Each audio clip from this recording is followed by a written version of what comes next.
He apparently says he owns the rights to a book that was reportedly based on the alleged memoir of Kim Porter. In fact, according to TMZ, Burgess' phone was seized by the feds, and on it was a copy of a flash drive with material that was used in this book. Here's the problem. Justin Combs and Christian Combs, sons of Diddy, have recently been mentioned in connection to troubling allegations surrounding Kim Porter's death. Reports suggest that both brothers are allegedly working to prevent the release of their late mother's memoir, which is said to contain revelations about Diddy's secretive dealings and controversial activities. Christian and Quincy Combs, these are the sons of Diddy and Kim Porter. Quincy's actually adopted by Diddy.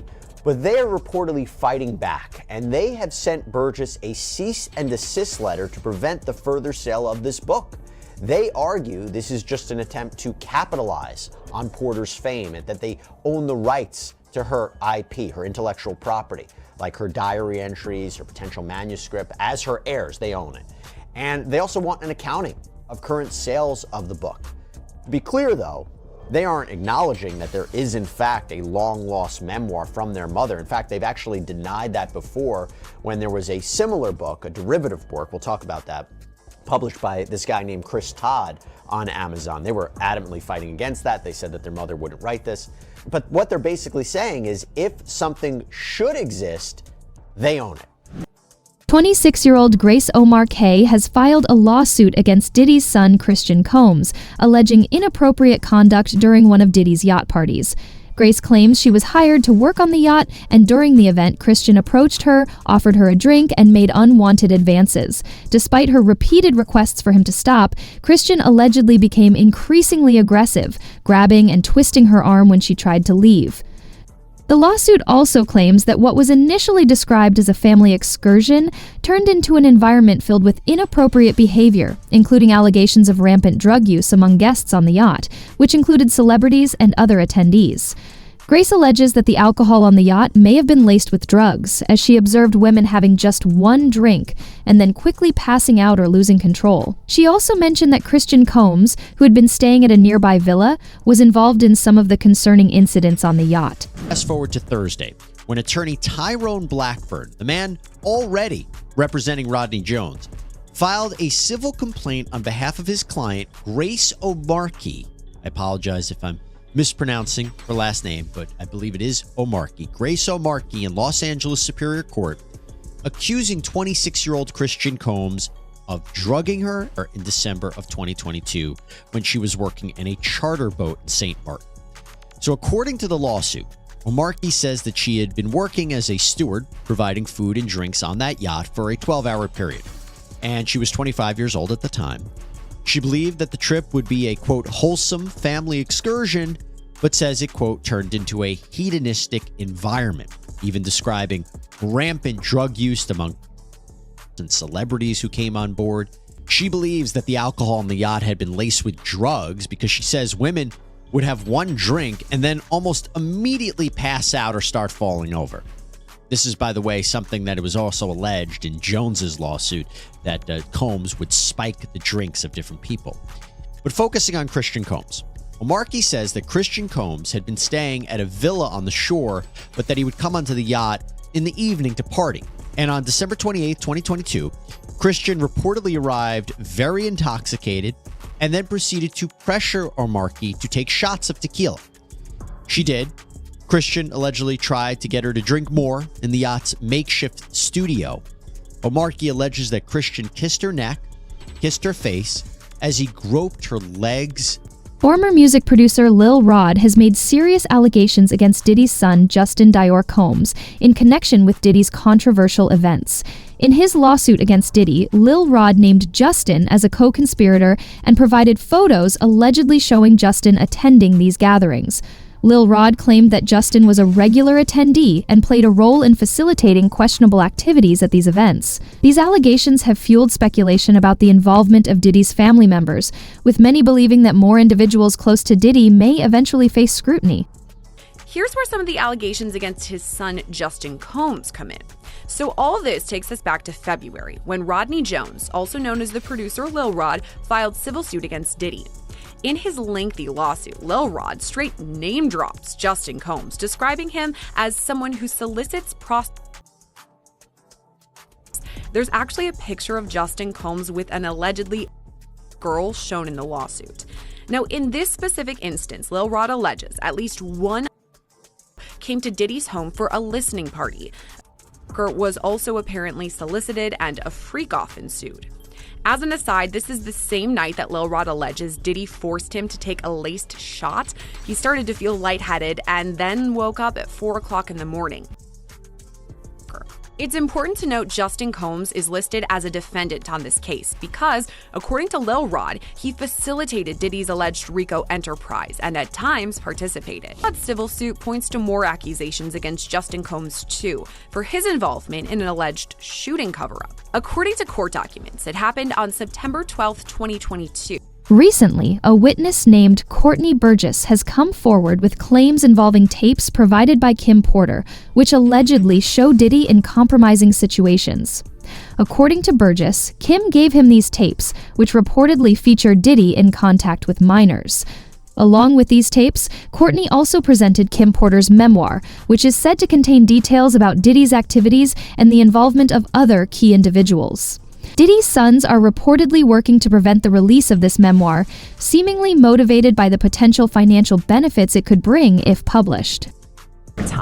According to a report from the Daily Mail, that's why Diddy had a breakdown. A person close to him apparently said, quote, "Spending the holidays behind bars was a nightmare for him."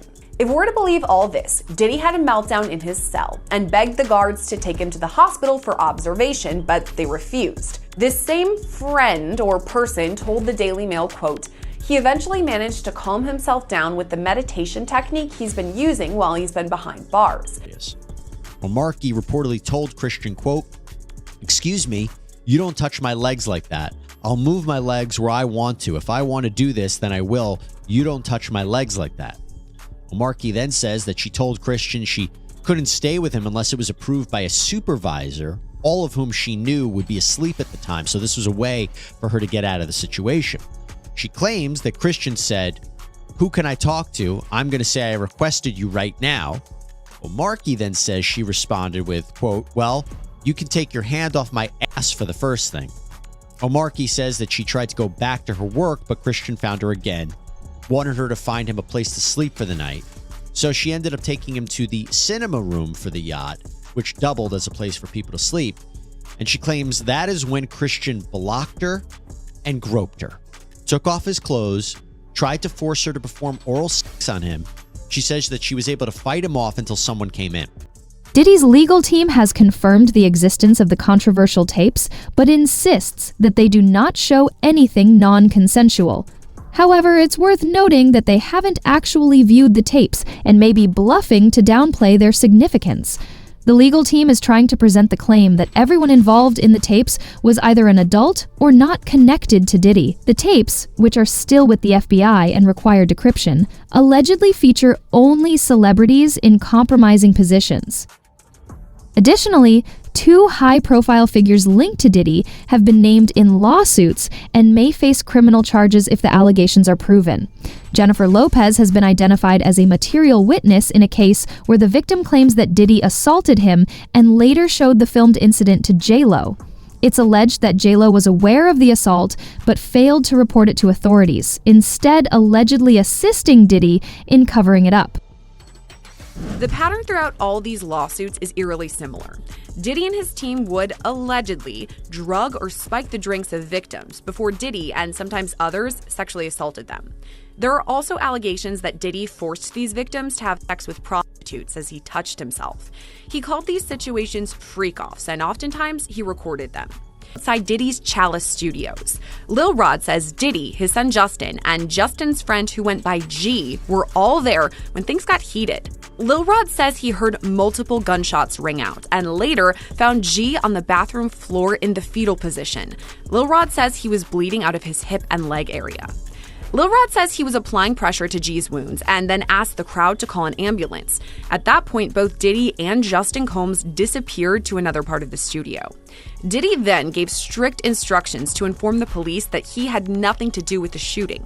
He also forced Mr. Jones to lie to the police by telling them that G was shot standing outside the studio by a drive-by assailant. So that specific allegation involves Diddy's son Justin, but another allegation and entirely separate civil lawsuit involves his other son Christian, or King Combs. Grace Omar K alleges that Christian Combs sexually assaulted her on a yacht in December 2022, and she says it was facilitated by Diddy.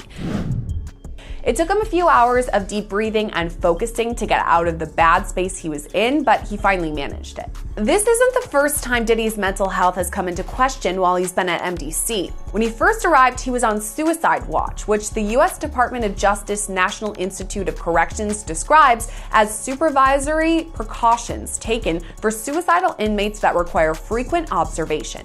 Diddy's suicide watch was only temporary, though. He was housed in a special protective unit of the jail after that for the first few weeks of his stay. But Diddy right now is in Gen Pop, meaning general population, the place where majority of the inmates stay. And that's where he apparently had this meltdown over in court. But now in a new lawsuit, a Texas man is claiming Jay-Z's lawyers are bribing people to sue Busby and his law firm. This 13-page lawsuit was filed on January 3rd in Harris County, Texas, and the plaintiff in the filing is being represented by none other than Busby's law firm, who filed the suit on his behalf. Now, Jose Maldonado, who is the plaintiff in this suit, is suing Jay-Z's attorneys and his company Rock Nation, but not Sean Carter, aka Jay-Z himself. According to the lawsuit, the defendants in this suit are Marcy Bryan Croft, her law firm MJ Legal, Rock Nation, and the law firm who is representing Jay-Z, Quinn Emanuel Urquhart and Sullivan. They allege the defendants conspired to obstruct justice by engaging in shadowy operatives to illegally get more than 24 current and former clients of Busby law firm to turn around and sue them. The suit claims Rock Nation is financing this alleged effort, while attorneys Marcy Croft and the law firm Quinn Emanuel are orchestrating this whole thing. According to the suit, the defendants' agents were pretending to work for the state of Texas and allegedly flashed fake badges, which the suit says wasn't very smart or careful, but also illegal. The suit states the defendants' agents offered as much as $10,000 to a former client to sue the Busby law firm, but the so-called agents were allegedly caught on audio tape red-handed.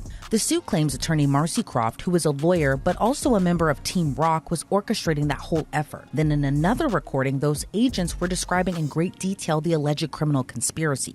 The suit claims they went so far to admit the lawsuits would be reported in the press, and some former clients already accepted money to join that alleged effort. As I mentioned, Sean Carter, aka Jay-Z, isn't named as a defendant in the lawsuit. However, the suit claims Rock Nation and Jay-Z are synonymous, given the mogul is the founder and chairman. The lawsuit acknowledges Busby's law firm filed the rape lawsuit against Jay-Z in New York federal court, and as a result, Jay-Z sued Busby's law firm in Los Angeles state court. But the suit claims while all of that legal back and forth was going on, Jay-Z's attorneys who represent himself and his Rock Nation denied in open court and in the press their involvement in the alleged scheme. Back to Maldonado's claims. He claims the defendants used him as a pawn. He alleges on behalf of Marcy Croft, 2 people attempted to contact him many times and went so far as to go to what they believed to be Maldonado's home. Instead, they went to his dad's house and allegedly identified themselves as federal officers. After realizing they were at the wrong home, they continued to contact Maldonado, and Maldonado claims they were pushy. Once they got in touch with him, he claims those individuals said they were with the state,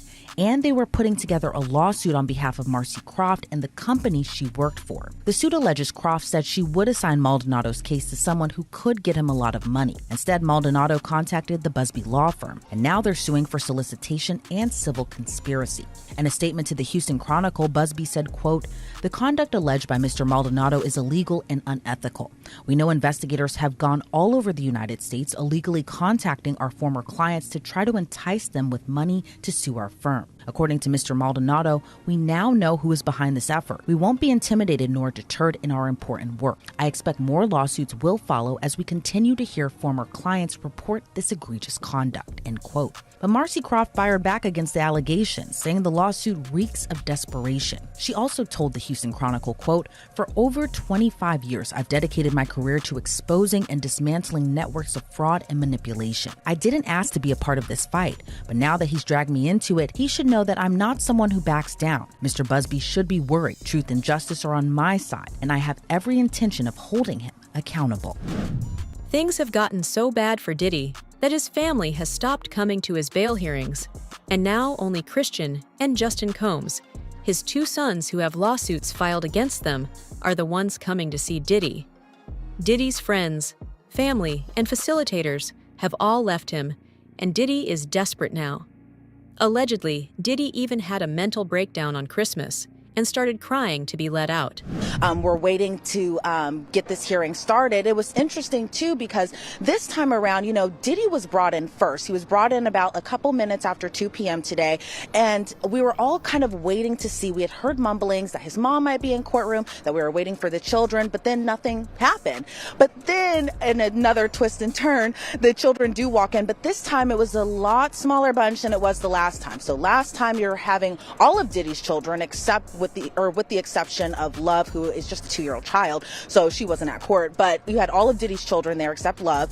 But this time around, you just had Justin Combs and Christian Combs, meaning that there was no Quincy there today. Delilah and Jesse weren't there. Chance wasn't there, and the caretakers of his younger children who aren't of age just yet, they were not present inside the courtroom as well today. But his mom also wasn't in court today. So when Diddy came inside, it was still that standard issued MDC jumpsuit. He's wearing khaki.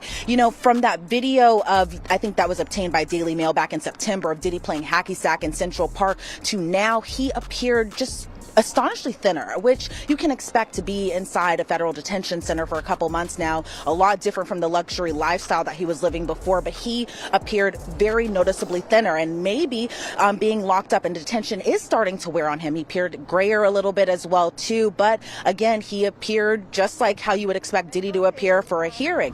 Courtney Burgess has been subpoenaed to testify in front of a grand jury after his tapes were played in front of them, and he is going to tell them about where he got the tapes and how Kim Porter was trying to expose Diddy before her death. Kim's death was extremely suspicious to begin with, and when she died, her phone and laptop were missing. There are rumors that Diddy stole her laptop to hide evidence. Interestingly, Kim Porter had already given 8 of Diddy's freak-off taps to Courtney by then, because she knew what Diddy might do to her. And those statements include descriptions of what the witness says he saw on those tapes. So I asked him about that, and he answered what he could, given the limitations imposed on him after testifying before the grand jury. Out of those 8 videos, 8 celebrities, 6 men and 2 women, how many of those 8 celebrities were close to being underage or potentially underage? 2 males. 2 males. And of those 8 celebrities, how many of them were intoxicated or under the influence of drugs?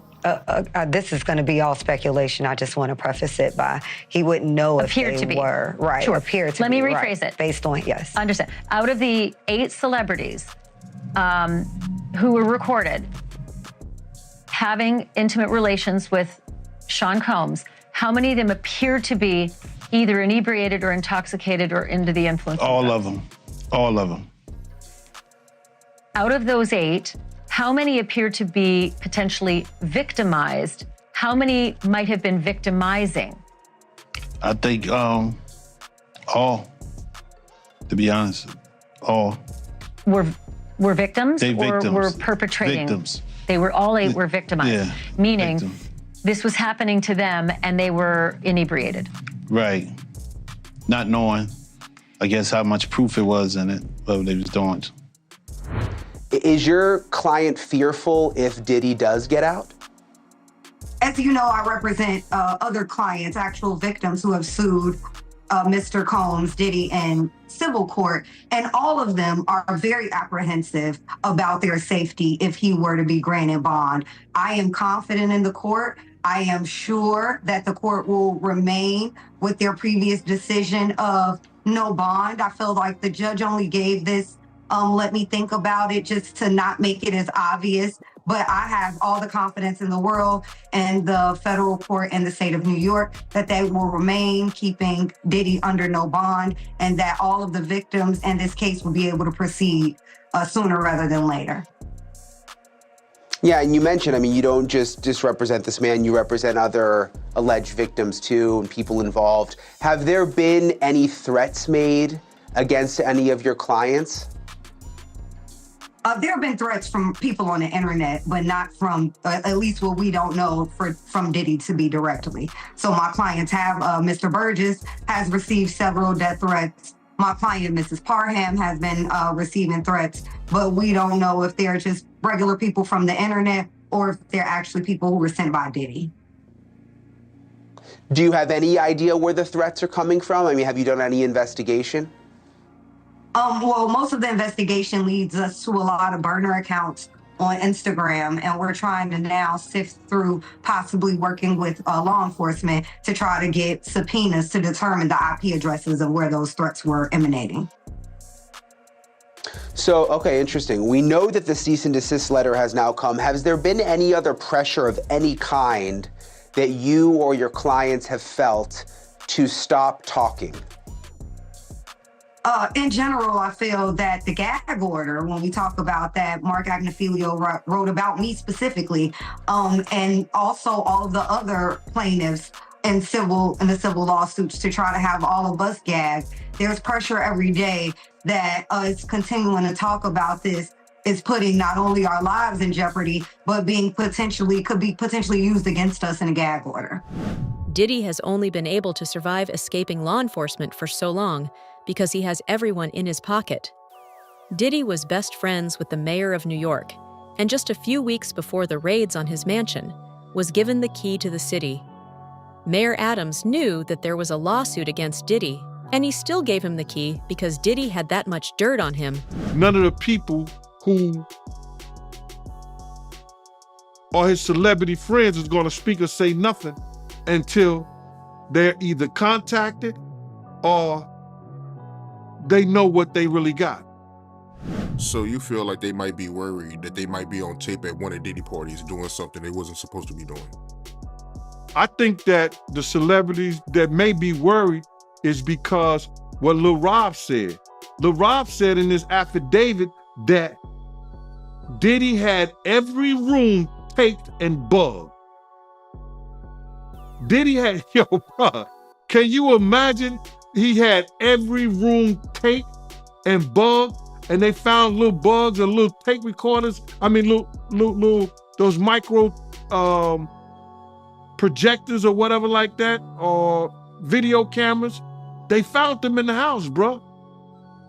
So by them having those things in the house, and people know there's drugs, there's alcohol, there's loose women, there's loose men,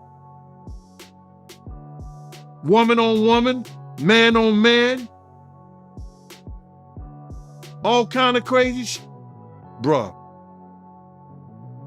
they just wondering who or when they're gonna let this stuff be known, if it's on videotape. Yeah, man, I know they gotta be shook, man, after finding out he was recording everything. But not only celebrities, I don't think it's only celebrities gonna be shook. He had politicians in there. He had princes in there. He also had a couple of preachers in there.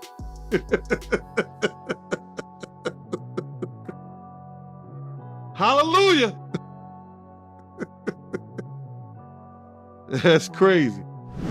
This tangled web of allegations surrounding Diddy, his sons, and their alleged involvement in Kim Porter's death and beyond only seems to get darker with every new revelation.